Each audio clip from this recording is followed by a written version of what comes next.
The inheritance. The rain hammered against the windshield as Sarah Mitchell's car crawled along the winding country road. Her GPS had lost signal 20 minutes ago, leaving her with nothing but handwritten directions to a place she'd never heard of until 3 weeks ago.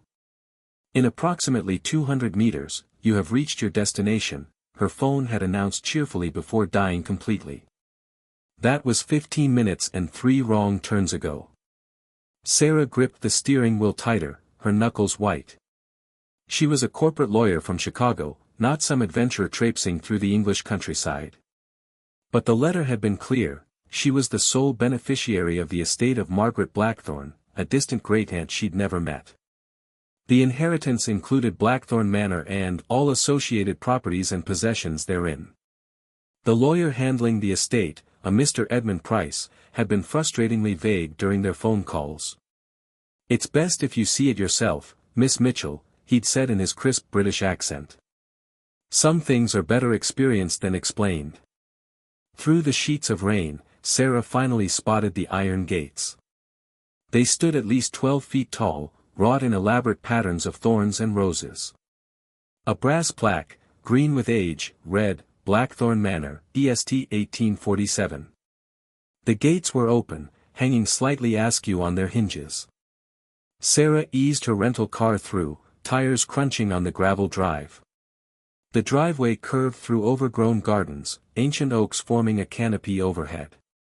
And then, through the rain and gathering dusk, she saw it.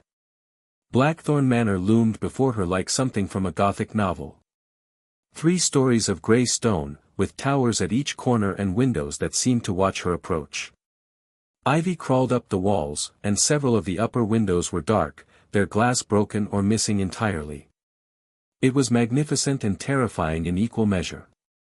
A figure stood on the front steps beneath a black umbrella. As Sarah parked and gathered her courage, the figure descended, a thin man in his 60s, wearing a suit that had seen better days. "Miss Mitchell," he called out. "I'm Edmund Price. Welcome to Blackthorne Manor." Sarah grabbed her purse and made a dash for the steps, arriving breathless and soaked despite the short distance. "Thank you for meeting me," she said, shaking his hand. Up close, she could see the deep lines around his eyes, the way his gaze kept darting to the windows above them. "Shall we go inside?" Mr. Price gestured to the massive oak doors. "There's much to discuss, and I'm afraid we don't have a great deal of time." "Time for what?" Sarah asked, but he'd already turned away. The interior of Blackthorne Manor was even more impressive than the exterior. The entrance hall rose 2 stories, with a grand staircase sweeping upward. Despite the decay visible from outside, the inside was immaculate. Chandeliers sparkled overhead, the marble floors gleamed, and portraits lined the walls, generations of stern-faced Blackthorns staring down at her. "How is it so clean?" Sarah wondered aloud. "The outside looks abandoned." "Appearances can be deceiving," Mr. Price said cryptically. "Your great-aunt employed a small staff until the very end. Mrs. Chen, the housekeeper, maintains the residence still.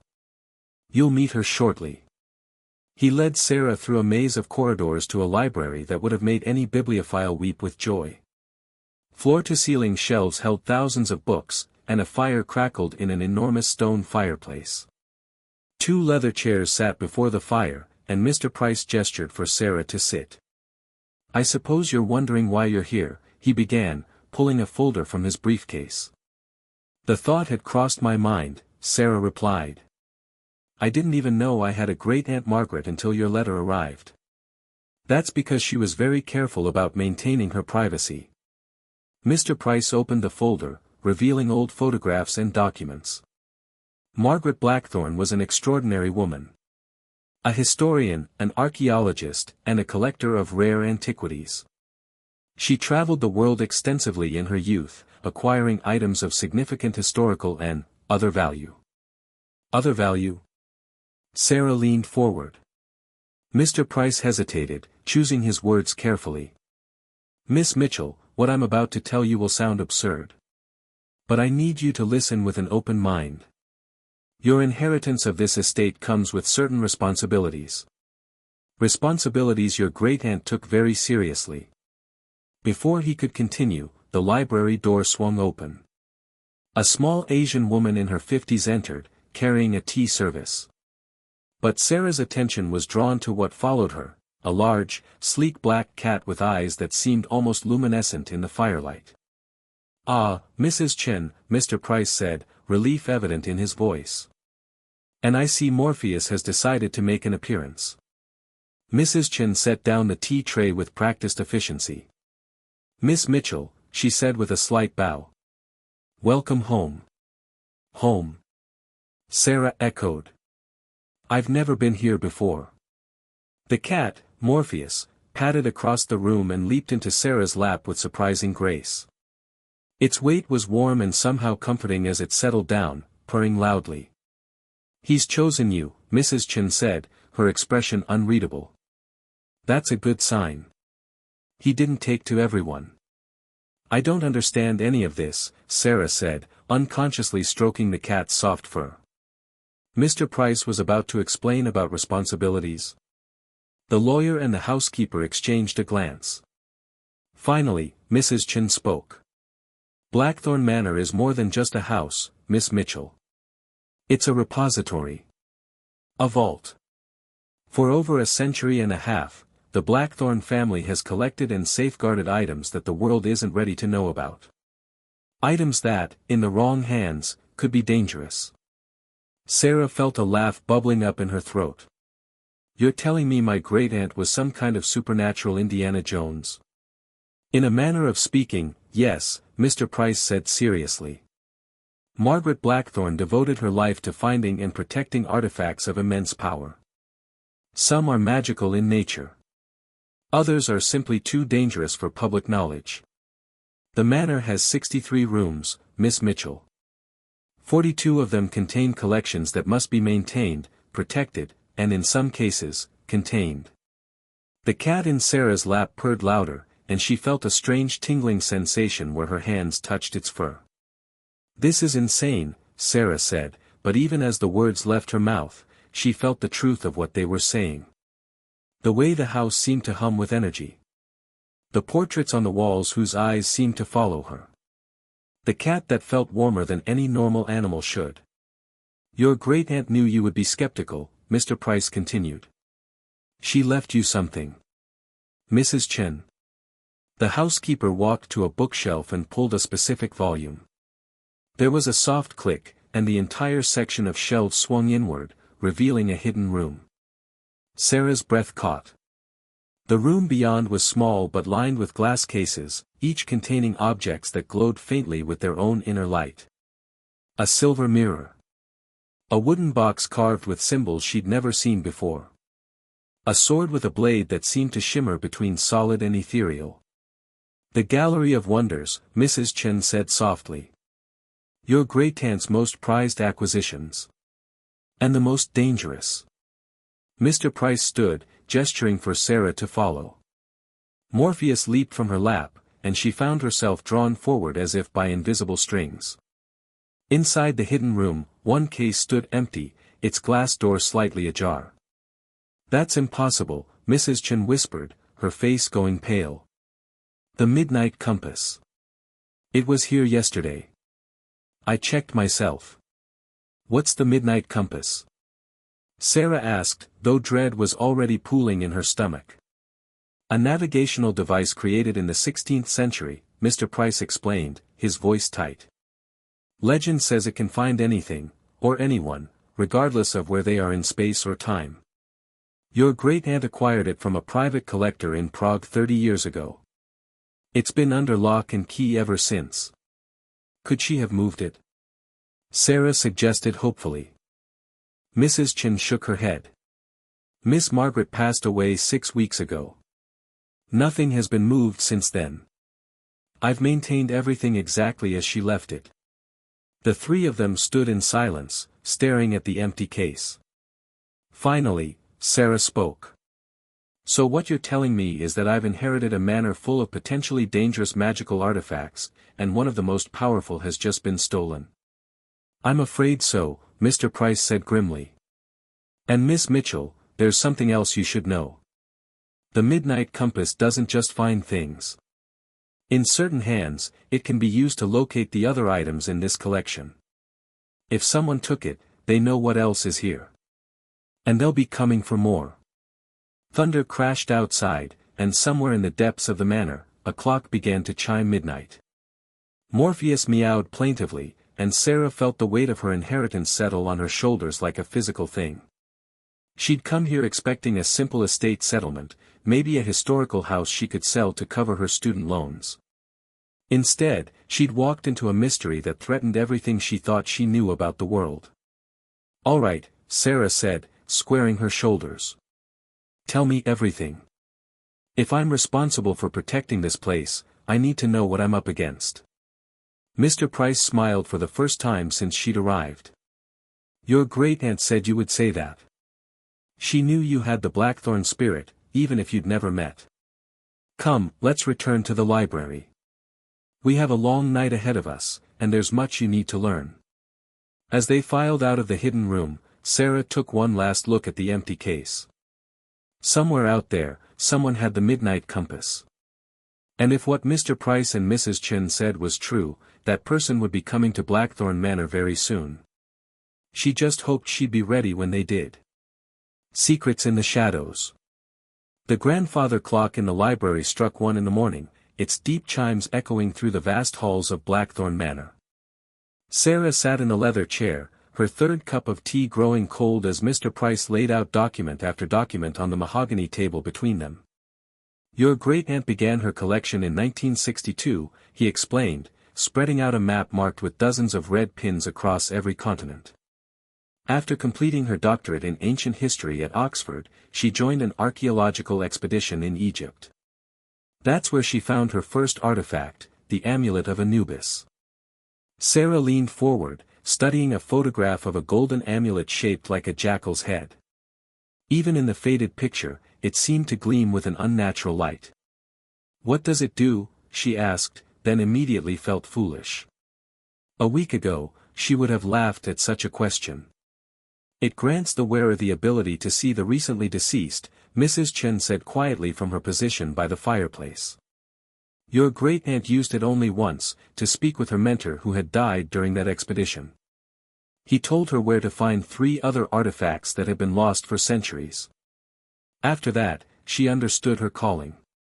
Mr. Price pulled out a leather-bound journal, its pages yellowed with age. Margaret Blackthorn's handwriting was precise and elegant. She kept meticulous records. Every artifact acquired, every protective measure taken, every near miss with those who would misuse these items. This journal and 47 others like it are now yours." Sarah took the journal with trembling hands. The first entry was dated June 15, 1962. "Found the amulet today in the 3rd chamber, exactly where the hieroglyphics indicated. Dr. Patterson thinks I'm mad for taking it, but I can feel its power humming against my chest even now. I know what I must do. The world isn't ready for such things to fall into common hands. I will build a sanctuary. I will protect what must be protected." She was 24 years old, Sarah murmured, the same age Sarah was now. The coincidence sent a chill down her spine. "Indeed," Mr. Price said. "She spent the next 60 years fulfilling that promise." Blackthorn Manor became legendary in certain circles, collectors, historians, those who deal in the extraordinary. Some tried to steal from her. Others tried to buy items. She refused them all. "Then how did someone steal the compass?" Sarah demanded. "You said security was tight." Mrs. Chen's expression darkened. "It should have been impossible. The manor has protections, some conventional, others decidedly not. Every entrance is warded. Every window sealed with spells your great-aunt commissioned from practitioners around the world. Nothing should be able to enter or leave without our knowledge. Unless," Mr. Price said slowly, "the thief was already inside."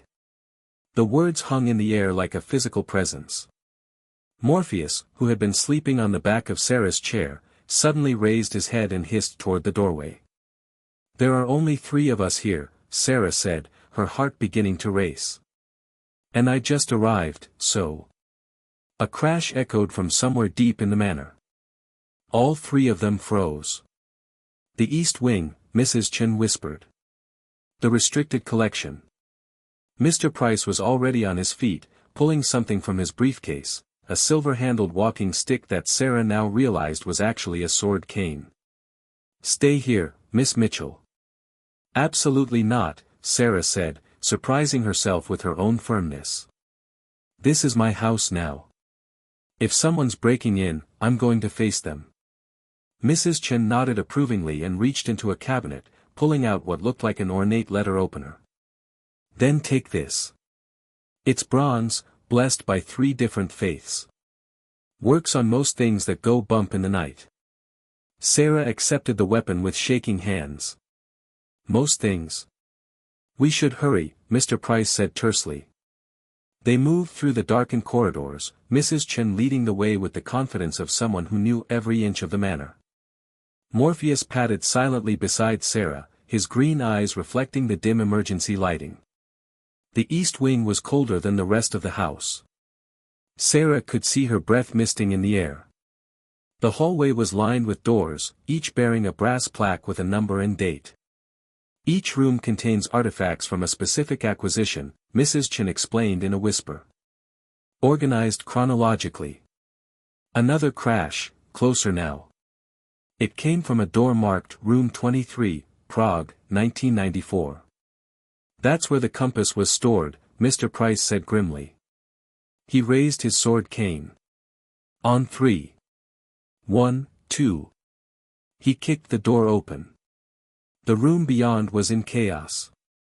Glass cases were shattered, their contents scattered across the floor. In the center of the destruction stood a figure in black, holding the midnight compass, a brass device the size of a pocket watch, but with multiple hands spinning in different directions. The figure turned, and Sarah gasped. It was a woman, perhaps 30, with sharp features and eyes that reflected light like a cat's. She wore modern tactical gear, but around her neck hung an amulet that pulsed with a sickly green light. Ah, the new Blackthorn, the woman said, her accent vaguely Eastern European. I was wondering when you'd arrive.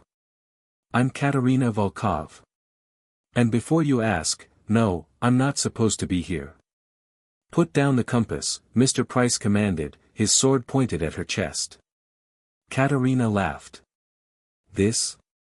Oh, I already have what I came for. The compass was just a bonus.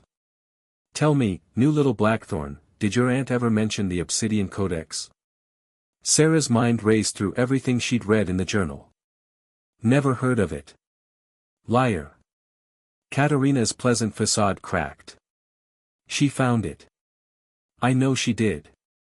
15 years ago, in Istanbul. My employer has been searching for it ever since. I don't know what you're talking about, Sarah insisted, but Morpheus hissed again, and she felt a strange tug in her chest, as if something was calling to her. The cat knows, Katerina said, her eyes gleaming. They always do. Blackthorn familiars have a sense for these things. Morpheus isn't, Sarah began, but the cat had already darted forward, streaking past Katerina and disappearing through a gap in the wall that Sarah hadn't noticed before. A hidden passage, Mrs. Chen breathed. I didn't know it was there. Katerina smiled triumphantly. It seems your aunt kept secrets even from her loyal housekeeper. How delicious. She raised the compass, its spinning hands suddenly aligning to point in the direction Morpheus had gone. Thank you for the confirmation. The codex is here, and now I know exactly where to find it. She moved with inhuman speed, diving through the gap before any of them could react. Mr. Price swore and followed, with Mrs. Chen close behind. Sarah hesitated only a moment before plunging into the darkness after them. The passage was narrow and steep, stairs spiraling downward into the earth. Emergency lighting flickered to life as they descended, activated by motion sensors. Sarah could hear Katerina ahead, her footsteps echoing. What is this Obsidian Codex? Sarah called out as they ran. A book, Mr. Price panted, written in the 13th century by a monk who claimed to have discovered the true names of things. With it, one could command reality itself. Most scholars believed it was destroyed during the Inquisition. But my aunt found it. If she did, she never told me, he admitted. I thought I knew about everything in her collection. The stairs opened into a vast underground chamber. Sarah stopped short, awed despite the danger. The space was enormous, carved from living rock and lined with more glass cases than she could count. Each one held objects that seemed to defy description, a mirror that showed not reflections but distant places, a cage containing what looked like captured lightning, a music box that played notes she could feel rather than hear. In the center of the chamber stood a pedestal, and on it sat a book bound in what looked like polished black stone. Obsidian. The Codex. Katerina was already there, reaching for it. But as her fingers touched the cover, the book erupted with black flames. She screamed and jerked back, her hand blistered and smoking. Bloodlock, Mrs. Chen said with satisfaction. Only a blackthorn can touch it. Katerina's face contorted with rage. She pulled a gun from her belt and pointed it at Sarah. Then the new blackthorn will get it for me. I don't think so, Sarah said, surprised by the steadiness in her own voice.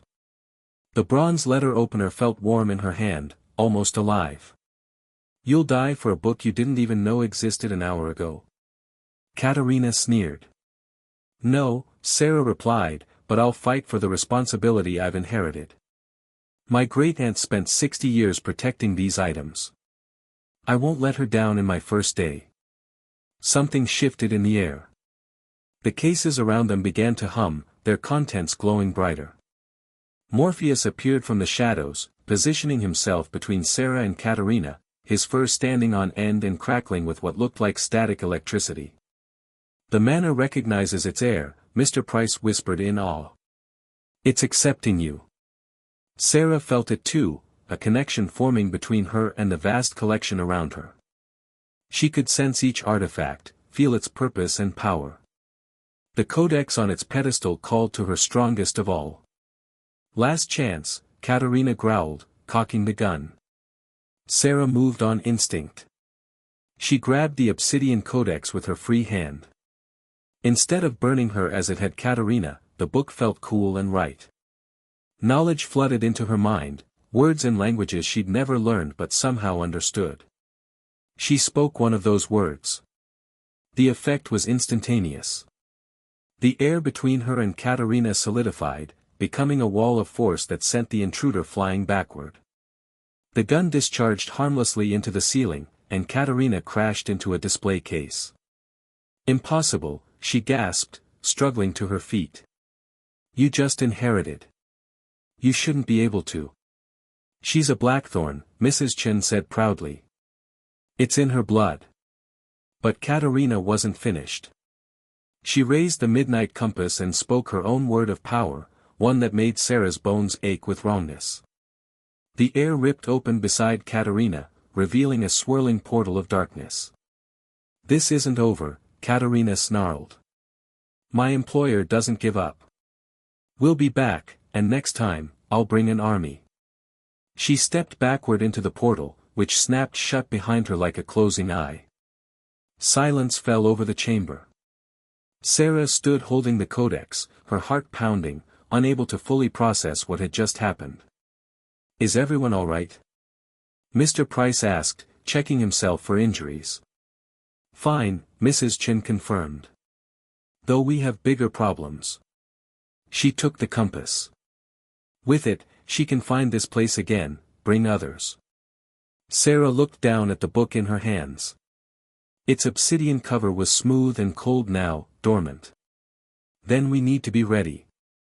Mr. Price, I need to know everything about every item in this collection. Mrs. Chen, what other defenses does this manor have? Many, the housekeeper said with a slight smile. Your great-aunt was nothing if not thorough. Good. Sarah straightened her shoulders, feeling the weight of her inheritance settle more firmly. Because I'm not letting anyone else steal from Blackthorn Manor. This is my responsibility now, and I'm going to honor it. Morpheus rubbed against her legs, purring his approval. As they made their way back upstairs, Sarah couldn't help but glance back at the underground chamber. Somewhere in the darkness above, enemies were gathering. They would come for the codex, for the other artifacts, for the secrets her great-aunt had died protecting. But Sarah Mitchell was a Blackthorn now. And Blackthorns didn't run from a fight. The real work was just beginning. The Guardian's Trial. Dawn broke over Blackthorn Manor, painting the stone walls in shades of gold and amber. Sarah stood at the window of what had been her great-aunt's bedroom, now hers, watching the morning mist roll across the overgrown gardens. She hadn't slept. How could she, after everything that had happened? The obsidian codex sat on the desk behind her, seeming to pulse with a faint heartbeat of its own. She tried to read it after returning from the underground chamber, but the words shifted and changed on the page, as if the book itself was deciding what knowledge to reveal. A soft knock at the door interrupted her thoughts. "Miss Mitchell." Mrs. Chen entered carrying a breakfast tray. "You should eat something. The trials will require your strength." "Trials?" Sarah turned from the window. "What trials?" Mrs. Chen set down the tray, toast, eggs, and strong black tea. "Did you think inheriting Blackthorn Manor was simply a matter of signing papers? Your great-aunt designed a series of tests to ensure her successor was worthy. You passed the first last night by claiming the codex. But there are two more." Sarah sank into a chair, suddenly exhausted. "When do they start?"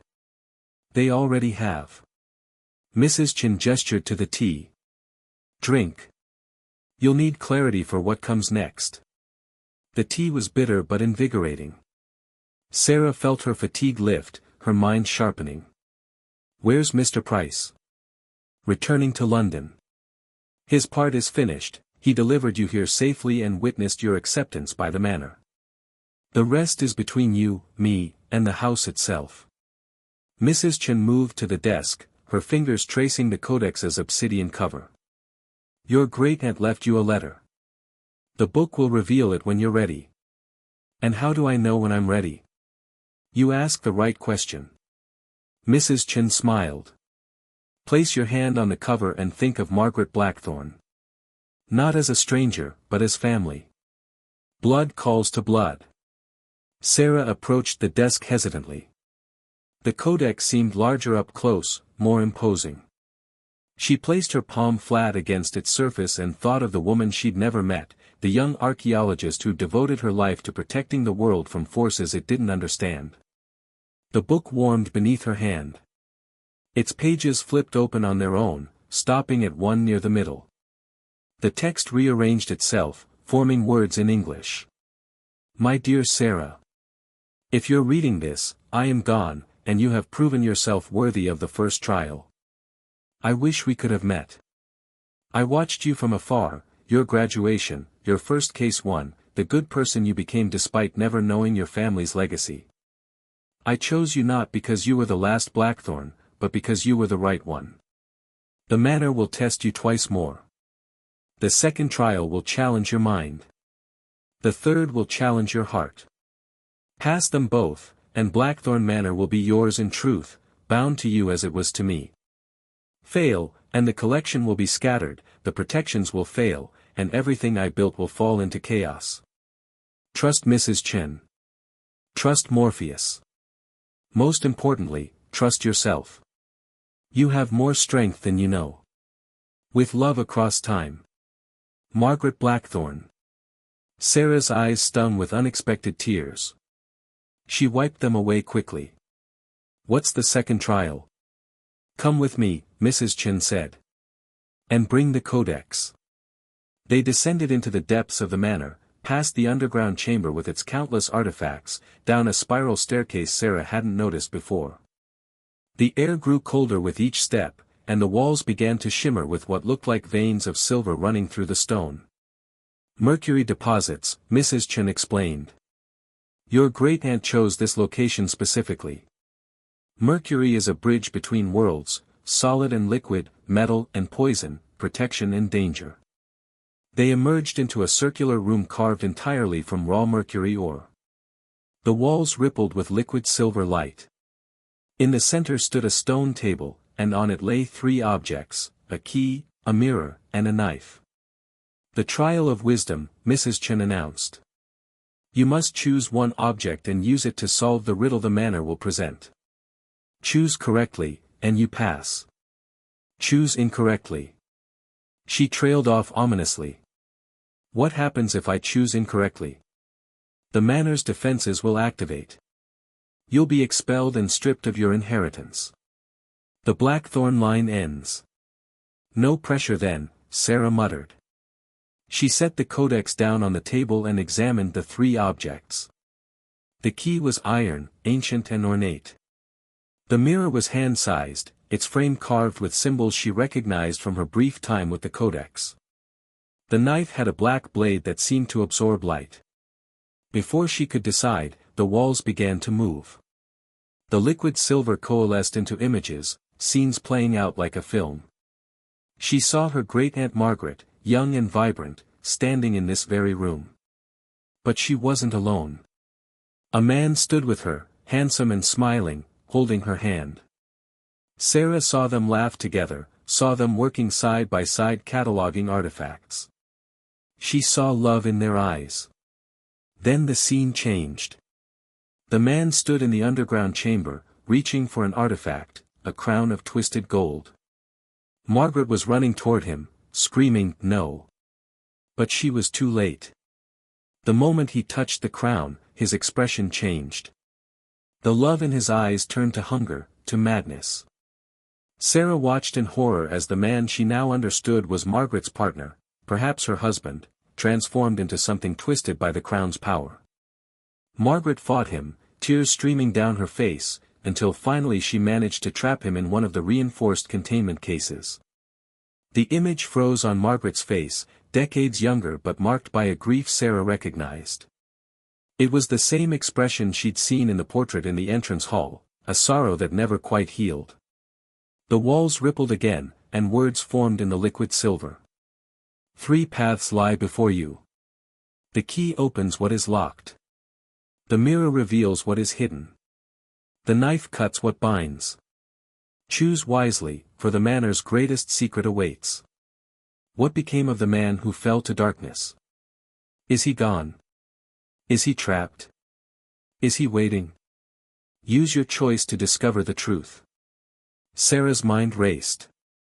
This was more than a test of wisdom, it was a test of whether she could handle the darkest truths of her inheritance. The key would open something, probably the containment case. The mirror would show her the current state of whatever was inside. The knife would cut, what? Bindings? Magical bonds? She thought of Margaret's letter. "Trust yourself." "Mrs. Chen," Sarah said slowly, "you were with my great-aunt for how long?" 23 years. I came to work here in 2002. And in all that time, did she ever mention a partner? A husband? Mrs. Chen's face was carefully neutral. "She never married, Miss Mitchell. But she loved someone." A pause. "Yes. His name was Thomas Chen." Sarah's eyes widened. "Your husband?" "My father," Mrs. Chen corrected quietly. "I was 6 years old when the crown took him. My mother had already passed. Margaret raised me, trained me, taught me everything about the collection. But she never stopped trying to find a way to save him." "And did she?" "I don't know. She never spoke of it, even to me. But there's a case in the deepest part of the manor that she visited every day until she became too ill to make the journey. She always went alone." Sarah looked at the three objects with new understanding. This wasn't just a trial, it was Margaret's final puzzle, her last gift. She'd loved Thomas Chen but had been forced to imprison him. For 60 years, she'd carried that burden. Sarah picked up the mirror. "The mirror?" Mrs. Chen asked, surprised. "Not the key. The key would open the case, but I don't know if what's inside is still dangerous." The knife might cut magical bonds, but without knowing the nature of those bonds, I could make things worse. Sarah held up the mirror. But the mirror shows truth. If I'm going to be the guardian of this collection, I need to see clearly, not just what I hope is there, but what actually is. The mercury walls pulsed with approval. The mirror in Sarah's hand grew warm, then hot. Its surface rippled like water, and an image formed. She saw a containment case deep in the manor's sub-basement, reinforced with bands of silver and iron. Inside, a figure sat in meditation, an old man with white hair and kind eyes. He looked peaceful, not monstrous. As Sarah watched, he looked up directly at the mirror, directly at her, and smiled. He mouthed words she couldn't hear but could somehow understand. Tell Margaret I forgive her. Tell my daughter I never forgot her. Tell the new Blackthorn she has a choice I never had. The image faded. Sarah lowered the mirror, her hands shaking. He's alive, Mrs. Chen whispered, tears streaming down her face. After all these years, he's still alive. And sane, Sarah added. The crown's power didn't destroy him, he learned to contain it, to control it. She looked at Mrs. Chen. Your great-aunt visited him every day, didn't she? Not to guard him, but to be with him. The love never died. Mrs. Chen nodded, unable to speak. The mercury walls shifted again, revealing a hidden door. Beyond it, a staircase led down into darkness. The trial had been passed, but Sarah knew the real test was what came next. We have to go down there, she said. Together. They descended in silence, Morpheus padding ahead of them. The codex hummed in Sarah's arms, its pages warm against her chest. The stairs seemed endless, spiraling deeper into the earth than should have been possible. Finally, they reached a chamber that reminded Sarah of a sanctuary more than a prison. Soft light emanated from crystals embedded in the walls. Books lined shelves, and comfortable furniture created a living space. In the center stood the containment case, but its door was already open. Thomas Chen stood waiting for them. He was elderly now, his hair white and his face lined, but his eyes were sharp and clear. On his head sat the crown of twisted gold, but instead of corrupting him, it seemed to have become part of him, dormant, controlled. Hello, Lily, he said to Mrs. Chen, his voice rough from disuse but warm with love. You've grown beautiful. I've watched you through the enchanted glass Margaret left me, but it's not the same as seeing you with my own eyes. Mrs. Chen ran to him, and they embraced through the doorway of the case. Sarah looked away, giving them privacy for their reunion. And you must be Sarah Blackthorn, Thomas said after a moment. Margaret spoke of you often these last years. She knew her time was short and prayed you would accept the inheritance. The trial, Sarah said. Was this it? Finding you? Partially. Thomas gestured to the crown on his head. Margaret could never decide what to do with me. She loved me too much to destroy the crown and risk my life, but she feared the power too much to let me free. She built this sanctuary, visited me every day, and we lived in this strange balance for 60 years. He removed the crown carefully, and Sarah saw the effort it took, the way his hands shook, the sweat on his brow. I've learned to master it, but the cost is eternal vigilance. One moment of weakness, and the hunger returns. Your message said I have a choice you never had, Sarah prompted. Yes. Thomas set the crown on a pedestal. Margaret made the decision to imprison me out of love and fear. She never asked what I wanted. Now you face a similar choice, not with me, but with the collection itself. You can continue as she did, hoarding these artifacts, keeping them secret, bearing the burden alone. Or. Sarah leaned forward. Or you can trust others. Build a network. The world has changed since Margaret began her work. There are organizations now, people who understand these things. You don't have to be alone. But the danger is real, Thomas agreed. Katerina Volkov and her employer are just the beginning. But isolation isn't safety, Sarah. It's just a different kind of prison. Margaret learned that too late. Sarah thought of Katerina's words, "My employer doesn't give up." She thought of the midnight compass in enemy hands, the countless artifacts in the manor, the responsibility pressing down on her shoulders. "What do you think I should do?" she asked. Thomas smiled. "I think you should trust yourself, as Margaret's letter said. You passed the trial by choosing wisdom over action, the mirror over the key. That tells me you have the temperament for this work. But the final choice is yours." The codex in Sarah's arms grew warm again. She opened it, and new words appeared. "The third trial is simple: choose your path forward. Guard the collection in solitude as I did, or build something new. There is no wrong answer, only the one that's right for you. Know that I am proud of you, whatever you decide. The manor is yours now, Sarah Blackthorne. Use it wisely." Sarah closed the book and looked at Mrs. Chen and Thomas, two people who'd sacrificed decades to protect these artifacts. She thought of Mr. Price, who'd served faithfully despite the danger.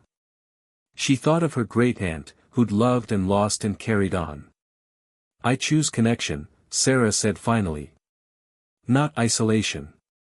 I'll reach out to those organizations Thomas mentioned. Build alliances. Share the burden. But," she added firmly, "I won't surrender control. Blackthorn Manor remains a sanctuary, a vault. We just won't be alone in protecting it anymore." The manor itself seemed to sigh with approval. The walls brightened, the air warmed, and Sarah felt something click into place, a bond forming between her and every stone, every artifact, every secret the house held. "The trials are complete," Mrs. Chen said softly. "You are the guardian of Blackthorn Manor in truth." Thomas nodded his agreement. "And now, if I may make my first request of the new guardian, I would very much like to leave this room. I've spent 60 years here. I think I've earned some fresh air." Sarah laughed, feeling lighter than she had since arriving. "I think that can be arranged. But first, we need to prepare. Katerina will be back, and next time she won't come alone. Then we'll be ready," Mrs. Chen said, taking her father's hand. As they climbed back up the stairs together, Morpheus leading the way and the codex secure in Sarah's arms, Sarah felt something she hadn't expected: hope. The weight of her inheritance was heavy, yes. The danger was real. But she wasn't alone. She had allies, she had resources, and she had a legacy worth protecting. Outside, dawn had fully broken over Blackthorn Manor. The rain had stopped, and sunlight streamed through the ancient windows. Sarah stood in the entrance hall, looking up at the portrait of her great-aunt Margaret. "I'll make you proud," she whispered. "I promise." Somewhere in the distance, she knew enemies were gathering. The battle for Blackthorn Manor's treasures was far from over. But Sarah Mitchell, Sarah Blackthorne, was ready. The guardian had risen. And she would not fail.